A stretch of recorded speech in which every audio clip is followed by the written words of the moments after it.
네, 시작을 하겠습니다. 만나서 반갑고요. 목소리가 살짝 이런 거 양해 좀 부탁드립니다. 프린트를 2개씩 나눠드렸는데 앞에 표지로 알 수 있어요. 기출문제들인데 이제 경찰대 언어논리가 기출문제들이 작년까지 총 4개년이 누적이 되어 있습니다. 그래서 그걸 드린 거고 한 년이 더 있어요. 뭐냐면은 예시문항이라고 이제 첫 해에 이제 모의고사 형태로 이렇게 출제할 거라고 해서 있는데 예시문항은 제가 뺐어요. 뭐 중요하지 않아서 뺀 건 아니고 그냥 4개년도 기출 누적된 거 본고사 시험을 드린 건데 오늘은 이제 공개 강의이기 때문에 이제 수업을 할 겁니다. 문제 직접 같이 풀어야 돼요. 공부를 할 거고 그래서 어제 말씀드린 것처럼 저랑 같이 이제 작년 문제를 좀 풀 거예요. 작년 문제 중에서 한 10문제 정도. 그러니까 좀 어려운 문제죠. 작년 문제 이제 작년 시험 보신 분도 계시겠지만 경찰대 언어논리가 이제 항상 모든 시험이라는 게 이제 시험 초반부에 좀 불안하다가 기출 문제가 쌓이면서 이제 기조가 이제 확실해지고 이렇게 공부하면 된다 이렇게 확실해지는데 경찰대 언어는 영어 같은 경우에는 뭐 예전에 입시 기출 문제도 있고 기존에 이제 편입 영어 학교들이랑 좀 유사하잖아요, 그죠? 근데 이제 언어는 사실은 이런 시험의 형태 처음이거든요. 기존의 입시 국어랑 완전 다른 시험이거든요. 굳이 뭐랑 가장 유사하다고 볼 수 있냐면은 이제 많은 분들이 그 5급 피셋과 유사하다고 하는데 사실 그렇지 않고 리트 추리 논증이랑 가장 유사합니다. 그래서 제가 뭐 다는 말씀을 드릴 수 없지만 이 언어 논리를 출제하시는 출제진이랑 리트 추리 논증을 출제하시는 출제진이 같아요. 그게 한 사람이 다 내는 건 아닙니다만, 그러니까 같은 원리에 입각해서 출제를 해요. 그게 되게 일관되게 저는 이제 작년 시험이 되게 리트스러운 기조를 일관되게 보여줬다고 생각을 하는 게 저도 이제 어제 그러니까 문제 보고서 확인을 하고 이제 공개 강의를 준비하면서 본격적으로 시간을 재고 풀었어요. 풀었는데 풀면서 뭘 느꼈냐면은 저는 개인적으로는 재작년 문제보다 쉽다고 느꼈어요. 체감 난이도가. 그러니까 2025학년도보다는 쉽다. 올해 2026학년도 시험이 느꼈는데 학생들의 그 평을 봐도 그렇고 그다음에 이제 작년에 커트라인이 떨어졌잖아요. 역대 최저 커트라인을 기록을 했는데 굉장히 이제 언어 같은 경우 점수가 많이 떨어졌거든요. 그러니까 학생들의 체감 난이도가 굉장히 어려웠다는 거죠. 그래서 막 저희 합격생 같은 경우에도 70점대도 한 명 있지만 60점대가 되게 잘 본 축, 예속하는 언어 기준으로 보면. 그래서 왜 그러냐라고 했을 때 이제 느낀 게 있어요. 이게 뭐냐면은 체감 난이도가 어려울 수밖에 없었던 게 혹시 이제 이 문제를 작년에 이제 시험을 보신 분들이라면 이제 시험장에서 봤던 문제인데 숫자를 가지고 장난치는 문제들이 좀 많아요. 근데 저는 이제 작년 수업 때 뭐라고 말했냐면은 매년 이렇게 어렵게 내는 기조가 변화를 하는데 재작년 같은 경우에는 제가 강화 약화가 굉장히 어렵게 나올 거라고 했고 재작년에 강화 약화가 되게 어렵게 나왔어요. 근데 올해는 특징이 일단은 언어 독해라는 거는 말 그대로 단순 내용 일치 문제. 초반부에 한 1번부터 6번까지인데 제가 봤을 때는 6번 문제는 이건 언어 독해 문제가 아니거든요. 그러니까 4번까지. 그러니까 그냥 생으로 아무런 우리 지식이나 논리 없이도 그냥 글 읽고 풀 수 있는 문제는 굉장히 쉽게 나왔습니다. 정말 쉽게 나왔고. 근데 논리 퀴즈 비중이 확 늘었어요. 논리 퀴즈. 퀴즈 문제가 보면은 여러분들이 제일 어려워하는 건데 7번부터 이제 10번까지 4문제 연속으로 이제 퀴즈 문제가 나왔는데 요거를 이제 먼저 푸신 분들은 상당히 어려웠을 겁니다. 시간이 오래 걸렸을 거예요. 근데 이제 퀴즈도 제가 풀어보니까 한 문제가 거의 풀면 안 되는 정도로 어려운 문제는 또 안 나왔어요. 예전 같은 경우를 보게 되면은 한 문제 정도는 제가 이거는 버려야 된다라고 말하는 문제가 있거든요. 이걸 푸는 거는 올바른 전략이 아니다. 근데 7, 8, 90 이거 오늘 다 풀어드릴 거지만 다 풀만한 문제들이 나왔어요. 근데 이제 어떤 문제들이 있냐면은 앞에 보시면은 6번. 6번이 이게 수학 문제거든요. 6번. 보시면은 수학이 딱 있죠. 6번 같은 문제들. 5번도 좀 비슷하고요.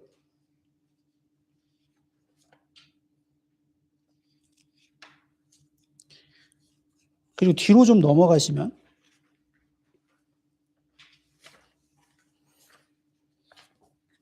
강화 약화 문제는 16번인데 저는 이게 그렇게 어려웠다고 보지 않아요. 근데 이제 19번 같은 문제들 정도? 그리고 이제 뒤에 장문 장문에서 20번, 21번, 22번. 이게 또 수학이에요. 확률론이 나왔거든요. 그러니까 되게 숫자에 약한 분들이 이런 문제를 보고 이제 엄청 절었을 가능성이 높습니다. 근데 이제 제가 분명히 말씀드리는 게 이 수학 숫자가 있지만 이게 수학 계산을 해서 푸는 문제가 아니에요. 그럼 어떻게 풀어야 되냐면은 굳이 말하자면 직관과 스킬을 융합해서 실전에 어떤 전략적으로 풀어야 되는 문제들인 거죠. 원래 그리고 항상 23번부터 25번까지 마지막 장문은 게임 이론 같은 게 항상 나오는데 이 출제자분이 항상 이런 걸 냅니다. 이건 원래 어렵고 시간이 오래 걸립니다. 근데 특이한 거는 21번, 22번 장문이 예전에는 쉬웠는데 이게 수학이 있어가지고 여기서 좀 절었겠구나. 퀴즈에서 좀 절고 그다음에 퀴즈 아닌 문제 중에서 숫자 가지고 장난치는 거 한 두세 문제에서 좀 절고 그리고 21번, 22번 장문은 좀 쉽게 넘기고서 그 다음으로 가야 되는데 거기서 절고 하니까 이제 전체 시간을 이제 부족했던 거죠. 60분이니까 아마 4-5문제를 못 푼 상태에서 이제 실력 발휘를 못하고 시험을 끝냈겠구나. 근데 하지만 제가 풀어본 입장에서 사실 저는 굉장히 쉽다고 느꼈습니다. 그래서 느낀 게 예전에도 제 수업의 특징이 그 리트를 좀 많이 다루는데 올해 같은 경우에도 리트 중에서 특히 이제 추리 논증을 좀 더 많이 다뤄야겠구나 이런 기조. 왜냐면 같은 분이 계속 낼 거거든요. 대응을 하려면. 그리고 이렇게 냈을 때 이제 경찰대도 매년 그걸 한다고 해요. 그러니까 난이도 조절을 되게 여러 가지 장치로 하거든요. 그래서 작년이 이제 변별력이 있었던 시험이니까 아마 이제 비슷한 기조를 유지할 수 있을 거라고 이제 봅니다. 그래서 오늘은 이제 처음에 한 2시간 정도 저랑 같이 그 아까 말씀드린 문제들을 좀 같이 풀고 그리고 이제 합격생이 올 거예요. 작년 합격생이 와서 좀 간담회 가지고 그리고 이제 제 수업 커리큘럼에 대한 안내는 마지막에 드릴게요. 그리고 이제 상담을 하겠습니다. 그래서 제 소개를 간략하게 드리자면은 뭐 아실 테지만 이제 원래 이제 제가 언어 논리는 항상 5월 달에 개강을 하다가 이제 2월 달에 좀 일찍 개강을 하게 된 게 그 문의가 되게 많았어요. 그 생각해 보니까 영어가 1월에 개강을 했나요? 영어가 1월에 하죠. 그 옆에 학원에서. 그래서 아마 여러분들이 같이 문의를 많이 주신 것 같은데 그래서 2월부터 빨리 해서 좀 여유 있게 하면 좋겠다 해서 2월에 이제 개강을 하기로 했습니다. 원래 저는 이제 사실은 2월에 좀 쉬려고 그랬는데 원래 저는 제가 이제 연대 철학과를 나왔거든요. 연대 철학과를 나왔는데 주로 어떤 공부를 했냐면 그 논리학이랑 분석 철학을 공부했어요.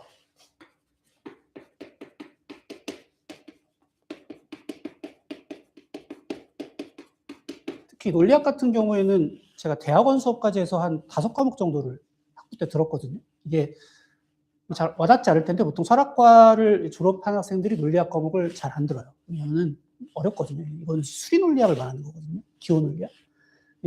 요쪽 위주의 공부를 제가 좀 했어요. 이게 이제 요거를 전공하신 박사님들이 이제 피셋이나 리트나 이런 경찰대 언어 논리나 이런 거를 출제를 하십니다. 저는 뭐 박사는 아니지만 아무튼 그리고 원래 이제 저는 그 연고대 편입 논술을 해서 되게 좀 유명한 사람이에요. 저보고 유명하다고 좀 많이 좀 웃긴데 아무튼 원래 저는 이제 연고대 편입 논술을 원래 강의하던 사람인데 경찰대 언어 논리가 이제 생긴 게 2022학년도부터 생겼죠. 벌써 4년이 됐는데 이거 하게 된 게 제가 연고대 논술을 강의하면서 여러분 논술 시험 혹시 뭐 경험해 보신 분들이 있는지 모르겠는데 논술 시험에서 제일 중요한 논술이 글쓰기잖아요. 글쓰기가 중요하지 않고 뭐가 중요하고 독해가 중요해요. 글을 읽는 게 중요하거든요. 그래서 어떻게 학생들한테 이 글 읽기를 왜냐면은 아무리 스킬적인 거를 잘 알려드려도 글을 읽어낼 수 있는 힘이 없으면 결국 이제 합격을 못 해요. 그래서 어떻게 학생들한테 이 독해를 좀 향상시켜 줄 수 있을까 고민을 하다가 제가 리트 연구를 좀 많이 했어요. 왜냐면은 리트가 아시겠지만 대한민국에서 있는 여러 독해 형태 시험 중에서 가장 어려워요. 그죠? 제가 또 리트 시험에 응시를 해서 언어 추리해서 나름대로 고득점을 취득하기도 했고 이런 이제 과정을 하던 차에 이제 경찰대 언어가 생긴 거예요. 근데 이제 경찰대 언어가 처음 나왔을 때 예시문항부터도 저는 이거는 피셋보다는 물론 피셋이랑도 형식적으로는 유사하지만 피셋보다 난이도 훨씬 높아요. 리트에 유사하다라고 생각해서 저는 리트 문제를 기반으로 수업을 이제 많이 해서 이제 4년째 수업을 하고 있는데 계속 또 합격자가 배출이 됐어요. 제가 사실 수업을 큰 규모로 하는 게 아니거든요.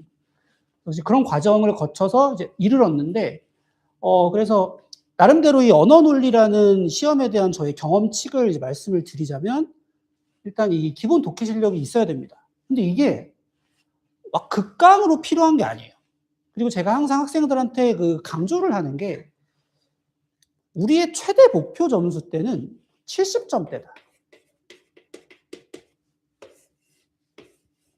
요걸 맞으면 언어는 그냥 100점이다, 100점. 이게 왜 그러냐면은 시간 안에 25문제를 온전히 다 컨트롤해서 풀어낼 수 있는 시험이 일단 아니에요. 이 시험은. 이미 이제 제시를 하신 분들은 다 경험하셨을 테지만. 그래서 정확하게 내가 풀지 못하는 문제는 과감하게 버리고 대신에 풀어야 되는 문제에서 틀리면 안 되는. 그러니까 아까 제가 6번 같은 문제 잠깐 보여드렸는데 6번 같은 문제 틀리면 안 되는 문제. 이런 걸 이거는 맞춰야 되는 문제. 오히려 예를 들어서 내가 논리 퀴즈에서 시간이 없어서 10번 문제 버렸다. 이런 건 좀 괜찮아요. 10번 문제 같은 거 버려도 되는데 6번 문제 같은 거 풀리면 안 되고 그다음에 아까 말씀드렸던 21번, 22번 장문 이런 거 틀리면 안 돼요. 19번 이런 거 틀리면 안 된단 말이에요. 그리고 강화약화 틀리면 안 돼요. 왜냐하면 이런 건 있어요. 사실 퀴즈 문제를 여러분들이 가장 어려워하시죠? 퀴즈 문제는 좀 어느 정도는 운빨이 있어요. 이게 뭐냐면은 퀴즈는 아시겠지만 이게 어떤 이론을 배웠다고 맞추는 시험이 아니라 어떨 때는 맞추고 어떨 때는 틀리고 그래요. 그래서 복불복이죠. 그래서 사실 퀴즈는 저는 4문제가 보통 나온다고 한다면 2문제 이상을 맞추는 걸로 훈련을 하자. 그러니까 2문제만 맞으라는 말이 아니라 최소한 2문제를 잡을 수 있도록 훈련을 하자. 자, 그 상태에서 이제 나머지 문제들에 뭐가 들어가냐면은 논리적인 게 이제 들어갑니다. 여기서 논리라는 거는 되게 광범위한데 제 수업의 개념으로 설명을 드리면 연역 논리랑 연역 논리가 여러분 말하는 형식 논리고 되게 또 중요한 게 비형식 논리예요. 강화약화 같은 게 대표적으로 비형식 논리고 확률론이나 귀납 논리 같은 게 비형식 논리인데 여러분들이 사실은 우리가 생각하는 연역 논리는 뭐 P이면 Q이다 이런 거 있잖아요. 기호하고 이런 것도 이런 거 연역 논리인데 비형식 논리 부분이 상당히 높아요. 왜 그런지는 제가 차차 나중에 이제 수업 통해서 설명을 해드릴게요. 그래서 이런 문제들은 정확하게 논리에 대한 개념을 가지고 있으면은 맞출 수 있는 문제들이 나오기 때문에 이제 그런 것들을 잡은 상태에서 시험을 운용을 한다고 했을 때 70점까지 받는 거는 저는 개인적으로는 이게 재능이랑 크게 관련이 없는 것 같아요. 그러니까 당연히 이 시험도 재능이 되게 있으면 유리한 시험이지만 보통 여러분들이 진짜 노베이스다라고 할 때 이 문제 그냥 생으로 풀어보면은 한 40점대 정도 나오는 게 정상이거든요. 그러니까 이제 저한테 상담을 요청하셨을 때 작년 문제 풀어봤는데 뭐 40점대 나와서 현타를 받았다라고 하신 분들이 굉장히 많은데 사실은 그냥 논리학에 대한 훈련이 안 돼 있는 일반인이 풀었을 때 그냥 40점대가 나오는 건 되게 지극히 정상적인 거예요. 그걸 우리가 훈련을 통해 올려야 된다는 거죠. 올리는 맥시멈을 저는 70점까지로 딱 보고 있고, 그러니까 그 이상의 점수를 우리가 기대하지 말자. 왜냐하면 70한 6점이면 언어는 거의 수석이라고 보시면 돼요. 그리고 남는 시간은 영어 공부에 온전히 투자를 해야 되는 게 영어는 노력에 비례해서 점수가 나오는 과목이 맞아요, 정확하게. 그리고 고점이 없잖아요. 한 만큼 나오잖아요. 단어 같은 경우도 사실 단어 난이도가 어려운 건데 경찰대 영어 같은 경우를 보면은 단어는 외우는 만큼 그 실력이 나한테 쌓이는 거란 말이에요. 그래서 절대 공부량을 무조건 영어를 높게 가져가시는 게 맞고 언어는 효율적으로, 그래서 효율적이라는 말이 공부를 적게 하자는 것이 아니라 불필요한 시간을 덜어내서 70점까지를 받을 수 있도록 제가 효율적으로 그래도 지난 4년 동안 이렇게 수업을 하면서 보여드린 것들이 있으니 좀 가이드를 해드릴 수 있다는 측면이고요. 그래서 오늘 그런 측면에서 좀 볼 건데요. 일단은 2026학년도 작년 문제를 그 유형별로 좀 풀어볼게요. 작년에 이 문제를 보신 분도 계실 거고 오늘 뭐 처음 보는 분도 계시겠지만 그런 건 중요하진 않습니다.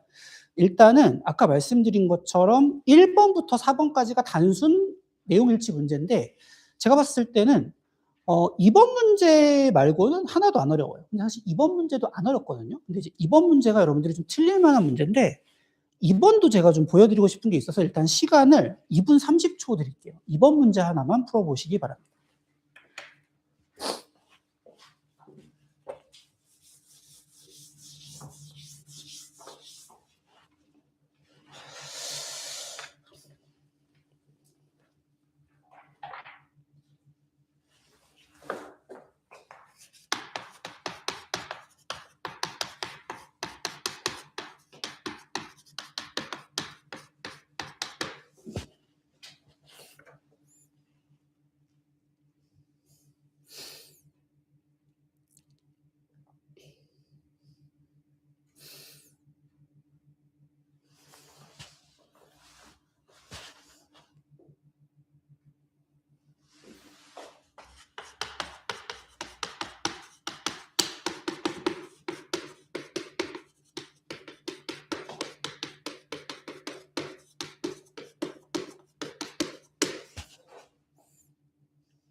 같이 볼까요?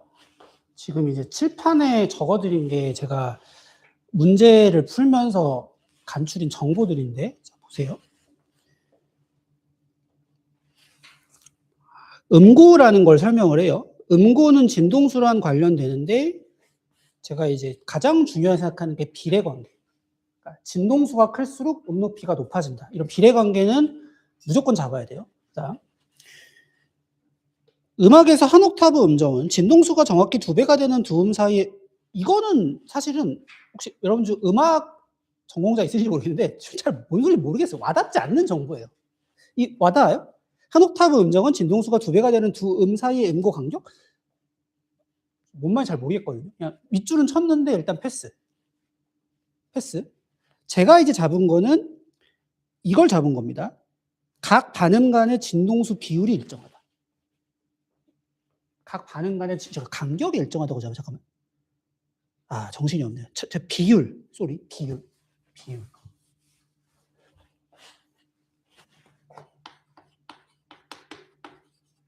비율이 일정하다는 정보를 왜 잡았냐면, 쉽게 말하면은, 반음이라는 게 음높이를 말하는 거잖아요. 그러면은 음높이가 올라갈수록 진동수가 올라갈 거 아니에요? 왜냐면 진동수랑 음높이가 비례한다 그랬으니까. 근데 우리가 생각을 해보게 되면 비례를 할 때 뭐 2, 4, 6, 8 이런 식으로 가는 경우도 있고 제곱으로 갈 수도 있잖아요. 이 다음에 4, 8, 16, 32 이렇게 제곱으로 갈 수도 있는데 일정하다는 거는 말하자면 등차 수열이라는 거예요? 등비 수열이라는 거예요? 등차 수열이라는 거죠. 그냥 더해도 된다는 거죠. 되게 좋은 정보. 등차 수열. 비율이 일정하니까. 뭐 100 차이면은 그냥 100, 200, 300, 400, 500, 600 이렇게 가도 된다는 얘기니까. 자, 그리고 한 반음, 다음 반음 사이의 음정은 100세트니까 여기서 100씩 더하면 되네. 자, 그럼 바로 봐요. 그 다음에 나머지 거 안 읽었어요, 저. 일단은 하나, 둘, 셋, 넷, 다섯, 여섯, 일곱, 여덟, 아홉, 열, 11개, 12개의 음이 있는데 각 한 단계별로 몇 음 차이라고 되어 있어요? 반음 차이죠. 이게 반음 차이죠. 바로 이제 들어갈 수 있습니다. 가형이 이사가 C사보다 400cm가 더 높은 음이다. 이사랑 C사의 간격을 보세요. 몇 반음 차이에? 한 반음, 두 반음, 세 반음, 네 반음. 한 반음 차이가 몇 센트래요? 100센트인데 일정하다 그랬으니까 네 반음 차이니까 400센트 나오고. 가형 동그라미. 일단 봄이. 자, 이렇게 보시면 돼요. F, 이거 뭐 샵이라고 하나, 플랩이라고 하나, 그냥 샵, F샵 4. 보세요. F샵 4가 어디 있어요? F샵 4. 위치만 체크할게요. 내가 안 썼니? 죄송합니다. 이 정신머리가 없습니다. 가끔씩 이렇게. 소리. F샵 4. 여기 있네요. 그 다음에 A샵 4. 몇 반음 차이예요? 하나, 둘, 세 반음 차이죠. 잠깐만. A샵 4죠. 왜 그러니? 네 반음 차이죠. 하나, 둘, 셋, 넷. 네 반음 차이. 그 다음에 G샵 4랑 CO. 얘도 하나, 둘, 셋, 넷. 네 반음 차이죠. 자, 여기서도 각 반음 간의 진동수 비율 일정하다 그랬네요. 그러면 사이 음정 같겠네요. 400이겠네요. 맞죠? 동그라미. 왜? 다 4개씩 떨어져 있으니까. 제가 이 문제 풀 때 가장 중요하게 활용한 건 간격 일정하니까 그냥 더하면 된다. 그래서 봄이도 맞죠. 자, 그 다음에 성경. G사의 진동수의 1.06을 2번 곱하면, 자, 1.06을 2번 곱한다는 얘기가 위에 올라가서 찾아보니까 위에 올라가면은 각 반음 간의 진동수 비율은 일정하며 그 비율은 약 1.06이다 라고 되어 있네요. 그 다음 뒤에 좀 더 볼게요. 쭉쭉 해가지고 한 반음과 다음 반음 사이의 음정은 100센트다. 자, 보세요. G4 어디 있어요? G4? 여기 있죠? 여기 있죠? 자, 1.06을 두 번 곱하면 그게 몇 반음 차이예요? 한 반음간이 1.06이니까 두 번 곱하면 두 반음 차이겠네요. 그럼 두 번 곱하면 한 번, 두 번 곱하면 A4죠. 한 번, 두 번. 보세요. G사에서 1.06 한 번, 여기서 1.06 한 번, 두 반음 차이겠네요. 몇 헤르츠라고 써 있어요? 440이니까 사실 약도 아니네요. 그냥 440 정확한데 괜히 시비 걸릴까봐. 뭐 예를 들어 먼지 하나 들어와서 이렇게 미세하게 흔들거리면 439점 뭐 이런 거 시비 걸까봐 약이라고 써놨으니까 틀릴 수가 없죠. 다 맞네요. 정답은 5번. 근데 보시면 이거는 그냥 보세요. 진동수 비율이 일정하다는 개념만 가지고 몇 칸 떨어졌는지만 계산하면 되는 문제거든요. 어렵지 않아요. 이런 문제를 전혀 틀릴 이유가 없다. 내용 일치 중에서는 이 정도만 보기로 하고, 그 다음에 우리 이제 어디로 갈 거냐면은, 아까 제가 말씀드린 6번 문제 있죠. 6번 문제는 별표 하나 쳐주시고, 이거는 사실은 그 생일 문제라고 해서 확률론에서 유명한 문제예요. 사실 이 개념을 좀 알았다면 그 학생들한테 좀 유리하지 않았을까라는 생각이 들어요. 여러분들이 뭐 아시는 분도 있을 수도 있겠지만 모르시는 분들이 훨씬 더 많았을 거라고 생각을 하고 6번 문제를 푸는 시간은 3분을 드릴 건데 팁을 하나 드리자면요. 이거 수학 문제 아니거든요. 그러니까 이거를 계산을 하려고 하지 마세요. 계산을 하려고 하지 마시고 지문에 이미 힌트가 다 있어요. 일단 이것까지 말씀을 드릴게요. 자, 3분 동안 6번 풀어볼게요.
풀었어요? 이 문제 풀어보셨나요? 그냥 바로 풀렸어요?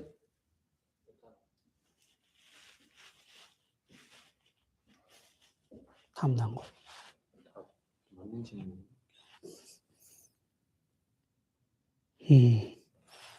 계산 안 하고 푸신 거예요? A가 지문 먼저 보냈을까? 아니 이거 먼저 보냈을까? 오케이. 이거는 N 위에서 바로 다음. 오케이.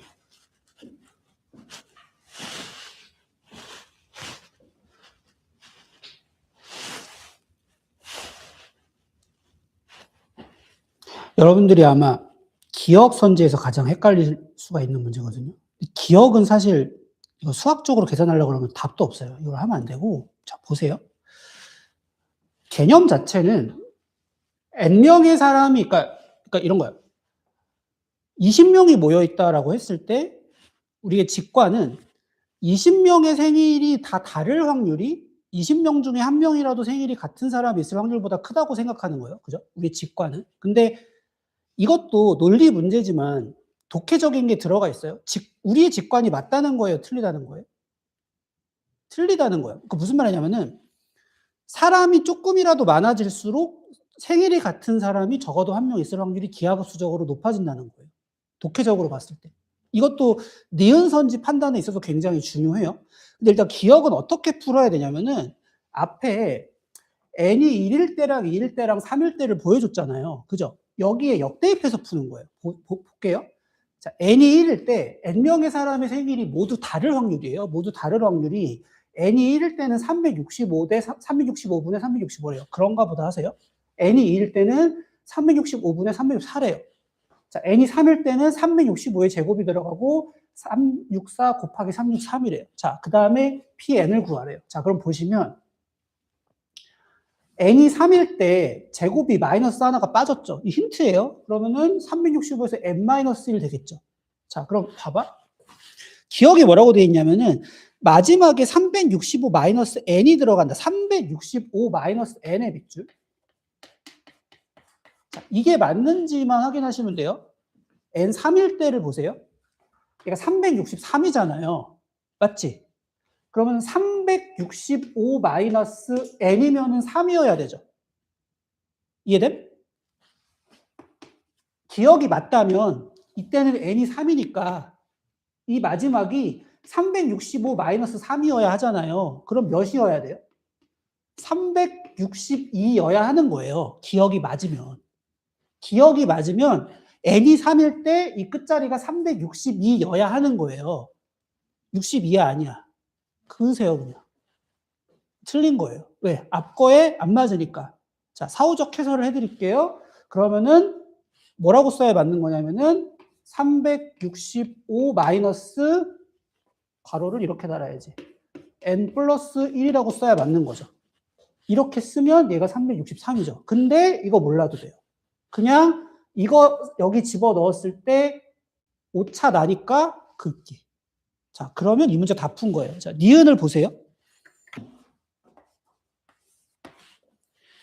이 문제에서 구하는 게 뭐냐면은, 그러니까 B가 헷갈리는 게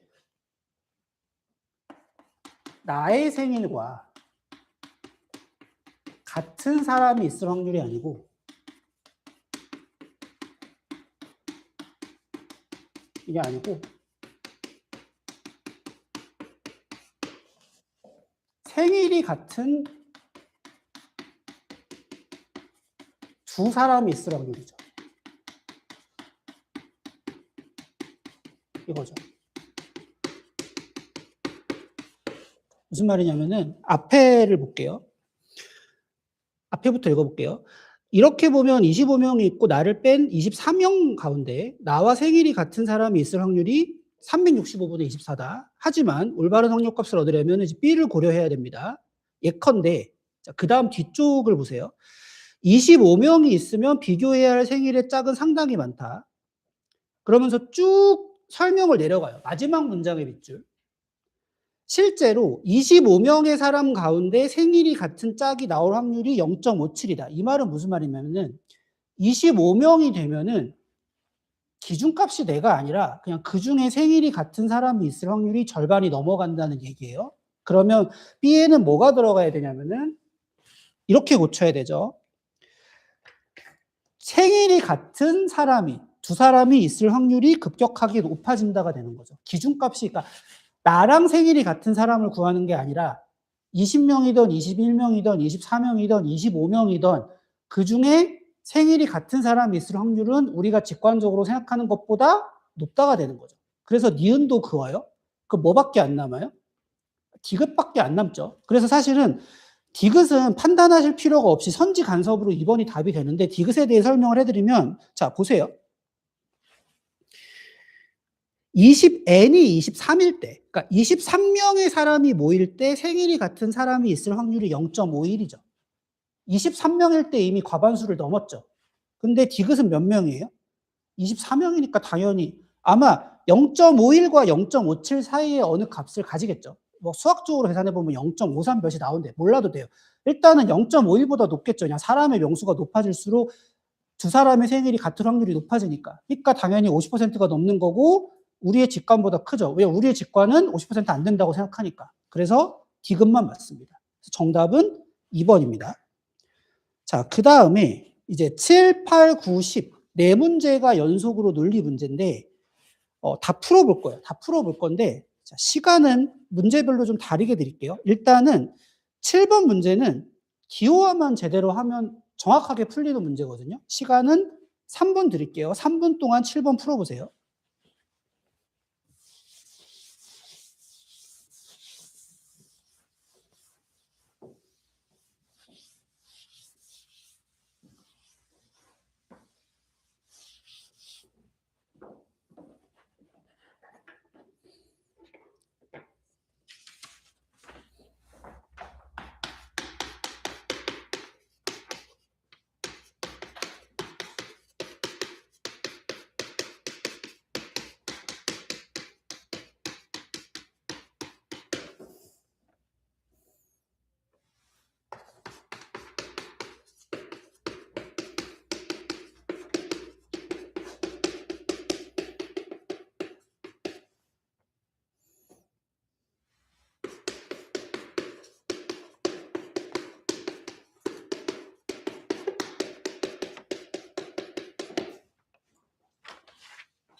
이제 우리가 보통 논리 문제 중에서 어려운 문제들이 경우의 수를 나눠야 되는 문제들이거든요. 그냥 9번 같은 경우 참말 거짓말 누가 범인 찾기 등장하면 어려워지는데 이 7번은 그냥 기호화만 똑바로 하면 바로 풀리는 문제거든요. 이런 문제를 저는 제가 3분을 드리긴 했지만 1분 안에 푸는 게 중요하다. 왜냐면 그만큼 이제 시간을 세이브를 해서 9번이나 10번 문제 쓸 수가 있어요. 자, 보시면 혹시 여러분 이항수어로 기호하는 법에 대해서 아시거나 배우셨나요? 무슨 말이냐면은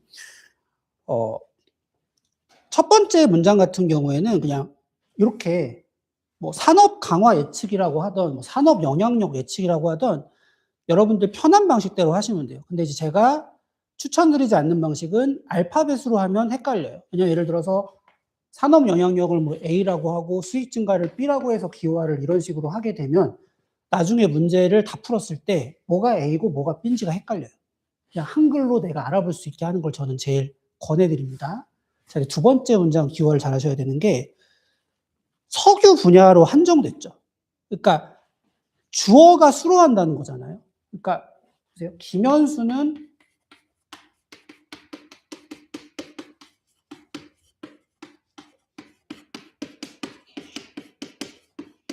언어 논리 강사다. 그 다음에 카리나는 편하게 보세요. 언어 논리 강사가 아니다. 두 문장을 비교를 하게 됐을 때 수로는 언어 논리 강사 똑같은데 주어가 다르죠. 위에는 김현수고 밑에는 카리나죠. 그러면 이거를 기호할 때는 그냥 얘를 그냥 언어 논리 강사다. 이렇게만 기호화해버리게 되면 누가 강사인지 알 수 없죠. 여기서 누가 강사인지를 지금 딱 보시면 구별해야 되는 상황이잖아요. 그래서 이때는 수어를 크게 이렇게 해주고 주어를 작게 이렇게 해줍니다. 이게 이항수로 기호화입니다. 굉장히 중요합니다. 얘는 어떻게 기호화하냐 그러면 아니다는 낫이라고 기호화하니까 그리고 주어를 달아줍니다. 작게 칼이나 이렇게. 이 논리학에서 하는 방식입니다. 이렇게 안 해주게 되면은 산업 강화가 예측되는 분야가 석유는 예측이 안 되는데 AI 분야는 예측되거든요. 구분을 해서 기호화를 하려면 반드시 이항수로로 기호해 주셔야 됩니다. 그래서 석유 분야는 산업 강화가 예측이 되지 않는다. 자, 여기서 우리가 여러분 전권 긍정은 알고 계시죠? 바로 뭐까지 뽑아줘야 되냐면 따라서 석유 분야는 뭐 되지 않는다? 수익이 증가하지 않겠네요. 이것도 석유 분야가 증가하지 않는 거니까 이렇게 해주셔야 돼요. 왜냐하면 다른 분야가 수익 증가될 수도 있으니까. 이항수로. 주어와 수어를 구분해서 기호하는 겁니다. 자, 그 다음에 자, 잘 보세요. 세 번째 문장은 원래는 선언문이죠. AI나 석유는 산업 강화가 예측되죠. 근데 우리는 이미 뭘 알고 있어요? 석유가 예측되지 않는다는 걸 알고 있죠. A, 5월 B인데 B가 아니면 무조건 뭐가 될 수밖에 없어요? A가 될 수밖에 없죠. 선언지 제거라고 합니다. 그래서 곧바로 산업 강화 예측 AI다. 자, 그러면 똑같이 정권 긍정에 의해서 뭐가 나옵니까? AI 분야가 뭐가 됩니까? 수익 증가 써야죠. 따라서 수익 증가 AI. 정확하게만 쓰면 이 문제는 풀려요. 자, 그 다음에 보세요. AI 분야의 수익이 증가한다면 재생에너지 분야와 반도체 분야는 산업 영향력 강화가 예측된다. 자, AI 분야 수익 증가했어요, 안 했어요? 정권 긍정에 의해서. 자, 뒤에는 후권 두 개가 다 충족된다는 거예요. 자, 그러면은 이번에는 산업 강화 예측입니다.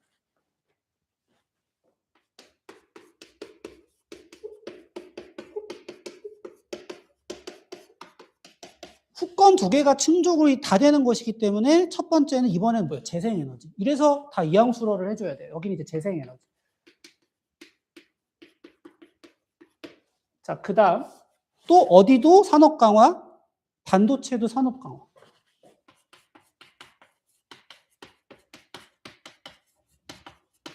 자, 아직 안 끝났어요. 다시 첫 번째 조건으로 돌아가서 정권 긍정입니다. 또 재생에너지가 산업 강화가 예측이 되면 재생에너지는 뭐가 됩니까? 수익 증가.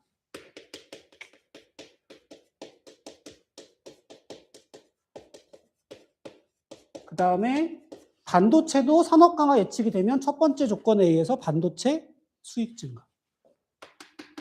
다 나오는 거예요. 굴비 엮듯이.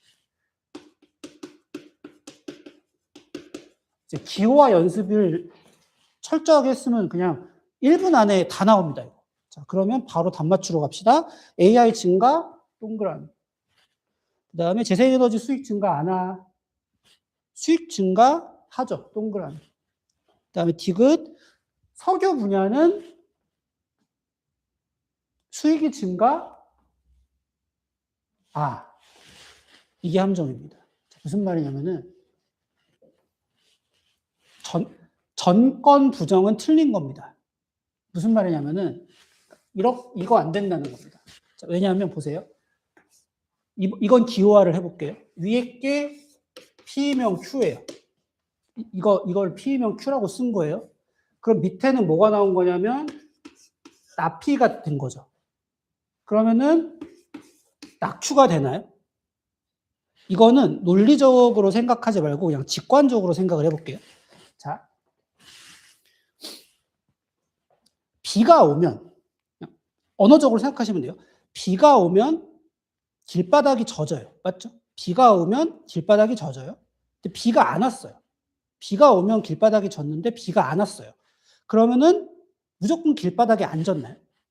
단정할 수 없어요. 왜요? 비는 안 왔는데 누가 청소한다고 길바닥에 물 뿌려놔서 젖을 수도 있죠. 그런 가능성을 배제를 해요, 못해요? 못해요. 따라서 전건이 부정됐다라고 해서 무조건 후건이 없다라고 단정이 돼요, 안 돼요? 안 돼요. 그러니까 아무 생각 없이 당연히 산업 강화 예측 아니니까 수익 증가 이거는 안 되는 거예요. 이걸 뭐라고 하냐면 이렇게 추론하는 거를 전건 긍정의 오류라고 합니다.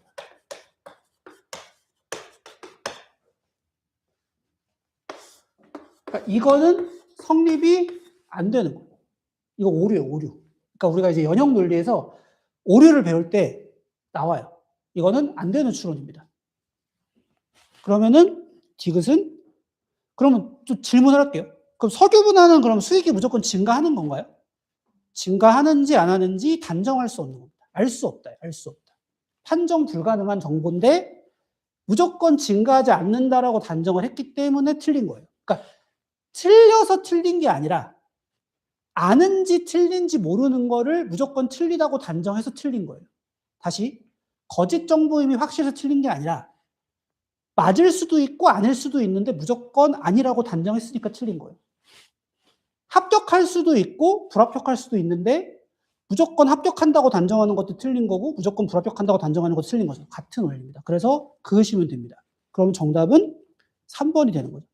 이런 퀴즈 문제는 경우의 수를 나누는 문제가 아니기 때문에 무조건 맞추셔야 되는 문제고요. 그 다음에 이제 8번, 9번, 10번부터 난이도가 살짝 어려워지는데 자, 8번을 푸는 데에는 시간은 3분 30초를 드릴게요.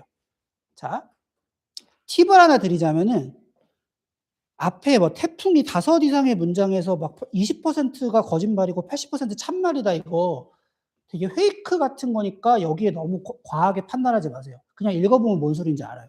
8번을 풀어보겠습니다.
8번은 이제 정확하게 풀려면은 조건문의 진리함수적 정의를 하셔야 돼요.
반드시 참인 것만을 고르라 그랬는데 반드시 참이 아닌 거는 반드시 거짓으로 나옵니다. 다.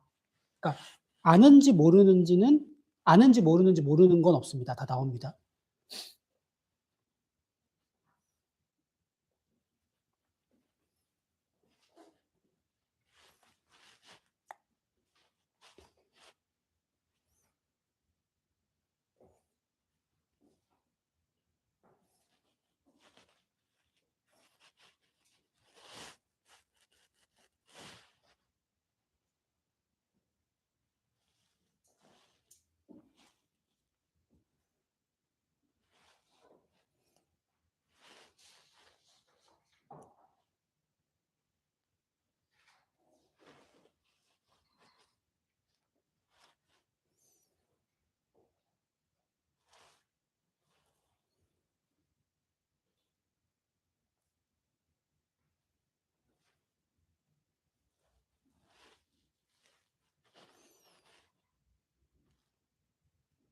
자, 같이 볼게요. 일단 첫 번째 문장 여러분 이렇게 해석하셨나요? 이게 봐봐요. 5개를 진술했잖아요. 그러면은 20%는 거짓말이고 80%는 참말이니까 확률값 그대로 들어가면 하나가 거짓말이고 4개가 참말이라는 얘기가 되죠. 근데 이제 오차 범위가 10%포인트를 넘지 않는다는 말에 그럼 오차 범위까지 계산을 해야 돼? 자, 그럼 오차 범위 계산은 어떻게 되냐면은 하나 거짓말에 대해서 10% 오차 범위가 있는 거고 4개가 참말이라는 것에 대해서 10% 오차 범위가 있는 건데 여러분 이거는 오차가 발생을 하게 되면은 개수 단위가 달라지게 되잖아요. 그럼 2개가 거짓말이고 3개가 참말이다. 이렇게는 성립을 안 하는 거예요. 그러니까 오차 범위에 대한 조건을 무시하시고 그냥 하나 거짓, 4개 참이라고 그냥 복잡하게 생각하지 마요. 야, 그런가 보다. 근데 그게 아니라 진짜 이게 오차 범위까지 고려를 해서 예를 들어 2개가 거짓말이고 3개가 참말인 경우까지 고려해서 풀도록 설계된 문제라면 그냥 그 문제는 그냥 낸 놈이 되게 나쁜 놈인 거고 그 풀지 말라고 낸 문제니까 그런 건 풀면 안 돼요. 그러니까 좀 대범함이 있어야 돼요. 그러니까 이 정찰대 문제가 그러니까 추리논증 같은 문제는 너무 문제의 조건을 엄밀하게 고려하다 보면 오히려 안 풀리는 문제들이 되게 많아요. 그냥 그런가 보다. 그러니까 하나가 거짓말이고 4개가 참이니까 제가 푼 사고를 말씀드릴게요. 저는 하나를 거짓을 주고 4개를 참을 줄 수 있는 조합이 딱 하나 있을 거라고 보고 걔를 찾을 거예요. 자, 그런데 여기서 이제 제가 주목한 게 이 2개입니다. 보시면은 조건문이죠. 후건이 부정돼 있죠. 이걸 뭐라고 해요? 후건 부정이라 그래요.